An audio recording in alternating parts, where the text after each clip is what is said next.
नमस्कार दोस्तों। कुंठित महिला मुख्यमंत्रियों के काले कारनामों की श्रृंखला की चौथी किस्त में आज पेश है तमिलनाडु की मुख्यमंत्री रही दिवंगत जयललिता का कच्चा चिट्ठा। दोस्तों, आज़ादी के बाद all India Dravida Munnetra Kazhagam party की जयललिता देश की पहली ऐसी मुख्यमंत्री रही जिन्हें भ्रष्टाचार के अपराध में जेल की सजा हुई। इन पर भारी जुर्माना भी लगाया गया। जयललिता की शान शौकत के सामने राजा महाराजाओं के किस्से कहानी भी पीछे रह जाते हैं। दक्षिण भारत की सुपरस्टार रही जयललिता ने न सिर्फ कानून की धज्जियां उड़ा डाली बल्कि सामाजिक नैतिकता के तमाम मापदंडों को छिन्न भिन्न कर डाला। आश्चर्य की बात यह रही कि तमिलनाडु के लोगों ने फिर भी उन्हें सिर आंखों पर बिठाया। रंगीन मिजाज की शौकीन रही जयललिता के घर छापों के दौरान उस दौर में शराब सहित तमाम विलासिता की वस्तुएं बरामद हुई। जयललिता जीते जी ही तमिलनाडु के मुख्यमंत्री रहे एमजी रामचंद्रन की रखेल बनकर रही और भी दूसरे एक्टर्स के साथ जयललिता का नाम जुड़ता रहा, किंतु जयललिता को इससे जरा भी फर्क नहीं पड़ा। साल 2016 में जयललिता की मृत्यु हो गई थी।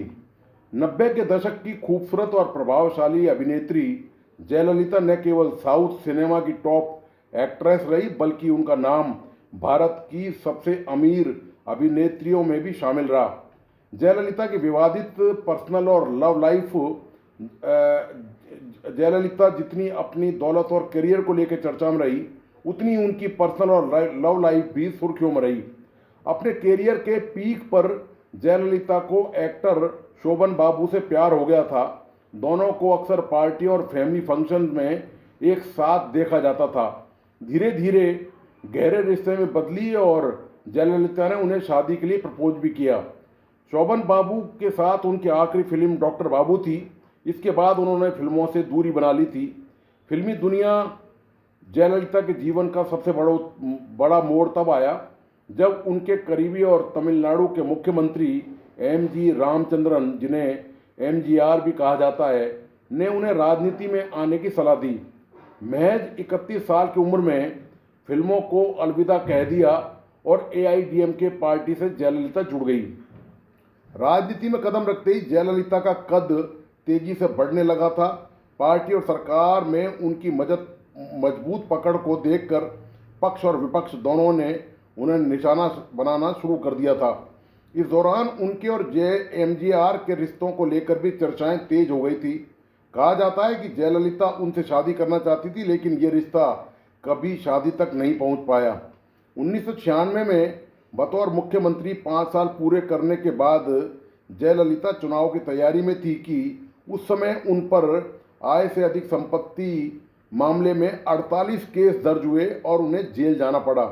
इस मामले में जब सीबीआई ने उनके घर छापा मारा तो जयललिता के निवास से 800 किलो चांदी, 28 किलो सोना, 11,344 साड़ियाँ, 250 शॉल, 750 जोड़ी चप्पलें, 91 घड़ियाँ, 41 एयर कंडीशनर और 10 टेलीविज़न सेट, 1040 कैसेट और 5 लोहे के लॉकर मिले थे। 27 सितंबर 2014 को बंगलुरु की एक अदालत ने जयललिता को आय से अधिक संपत्ति के मामले में 4 साल की कैद की सजा सुनाई थी। फैसले में जयललिता, एन शशिकला, जे इलावरसी और वीएन सुधाकरन को दोषी ठहराया था और सभी को 4-4 साल की कैद हुई थी। जयललिता पर 100 करोड़ रुपए और बाकियों पर 10-10 करोड़ रुपए का जुर्माना भी लगाया गया था। हालांकि कर्नाटक उच्च न्यायालय ने 11 मई 2015 को इन सभी को बरी कर दिया था, लेकिन सुप्रीम कोर्ट ने 14 फरवरी 2017 को अधीनस्थ अदालत के आदेश को बहाल करते हुए इनकी सज़ा को यूं की यूं कायम रखा था। चूंकि तब तक जयललिता की मृत्यु हो चुकी थी, शीर्ष अदालत ने कहा कि उनके खिलाफ आरोप समाप्त हो जाएंगे, मगर अन्य 3 को 4 साल की सज़ा काटनी पड़ी और जुर्माना भरना पड़ा। जयललिता पहली ऐसी मुख्यमंत्री हुई जिन्हें इस मामले में सजा हुई। बेंगलोर की कोर्ट ने जुर्माने की भरपाई के लिए 27 किलो सोने के गहने राज्य सरकार को सौंपने का आदेश दिया। जयललिता के निधन के कारण उनके खिलाफ अपीलें खारिज कर दी गई।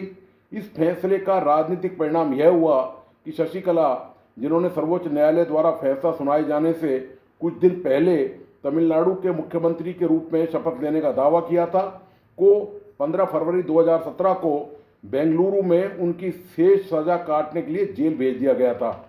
जयललिता साल 1991 से 2016 के बीच 25 सालों में 5 बार तमिलनाडु की मुख्यमंत्री रही थी और राज्य की राजनीति में एक मजबूत पहचान बनाई थी।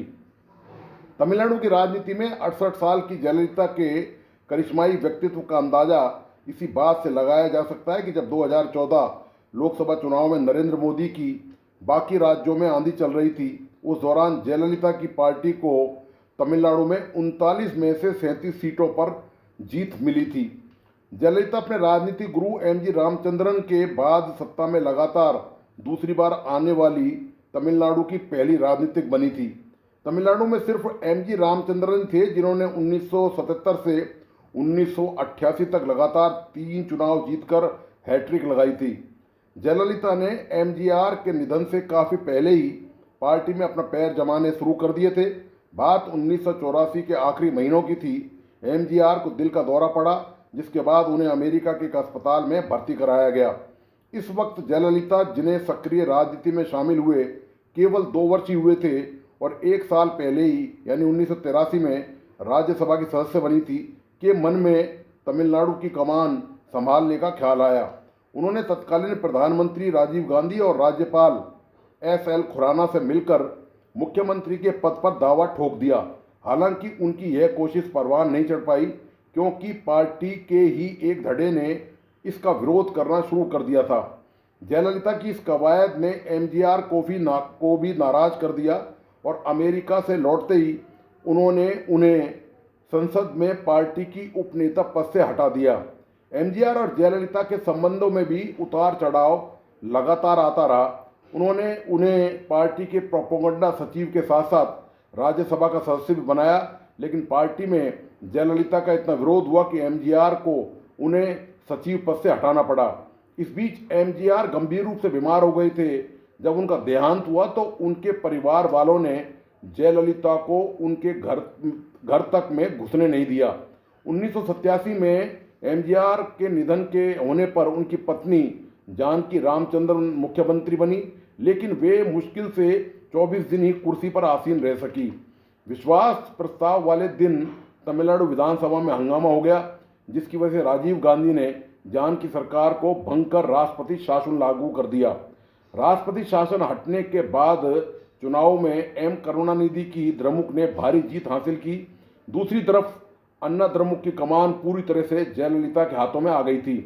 1991 में अन्ना द्रमुक ने तमिलनाडु की सत्ता में वापसी की और इसके साथ ही राज्य में जयललिता युग का सूत्रपात हुआ। स्वभाव से निरंकुश, तरह तरह के हमलों से बेपरवाह और क्रांतिकारी नेता के रूप में प्रचारित पूर्व मुख्यमंत्री जयललिता कानून से ऊपर नजर आती थी, लेकिन कानून के लंबे हाथ उन तक पहुंच ही गए और उन्हें भ्रष्टाचार के आरोप में गिरफ्तार कर लिया गया। आने वाली पीढ़ी यकीन नहीं करेगी कि जयललिता के समर्थक उन्माद, श्रद्धा, भक्ति और दीवानगी की हद तक कैसे उनका समर्थन करते थे। संभवतः इसका जवाब तमिलनाडु की क्षेत्रीय लेकिन जन कल्याणकारी पार्टियों और भाषाई रूप से चौकन्ने समाज में है, जहां पर पर्दे के नायक और दर्शकों की भाषा में कोई फर्क नहीं होता।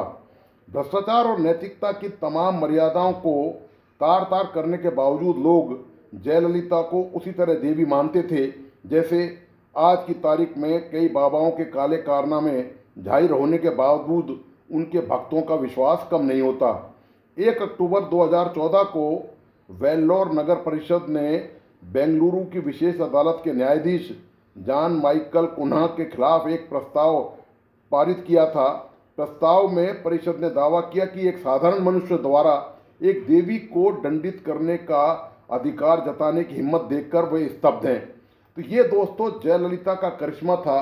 जयललिता का जादू तमिलनाडु में सिर चढ़कर बोला था और उनके ऊपर तमाम तरह के आरोपों के बावजूद भी लोगों का उनमें भरोसा कम नहीं हुआ। इसके लिए शायद वहाँ पर अम्मा रसोई, अम्मा सीमेंट और तमाम तरह की लोक कल्याणकारी योजनाएं इसके लिए जो जयललिता ने अपने कार्यकाल के दौरान चलाई थी।